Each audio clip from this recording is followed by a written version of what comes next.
Hello there! We are at Formnext trade show where we are showing our newest inventions. So here we do have our powder-to-powder module capable of turning oversized particles, blend powder, powder out of specs into high-quality additive manufacturing grade powder.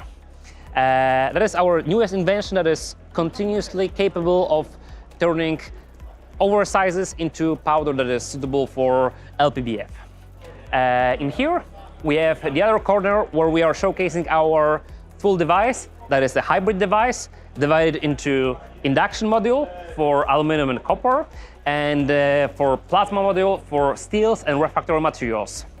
At this corner, we do have different examples of a feedstock that we are using: wire with wire feeder, powder from the previous mentioned powder-to-powder module, irregular shapes, bars, and other powders that we are already processing in here.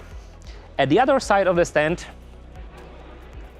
we are showing a plasma module, which is equipped in automated torch.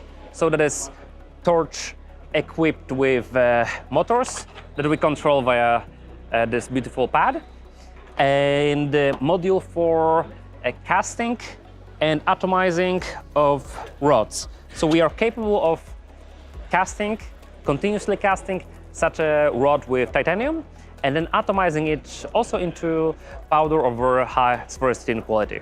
Meet us at our booth at Hall 12 at Formnext exhibition, so we could show all of our newest inventions, including powder-to-powder, automated torch, and bar casting system. See you.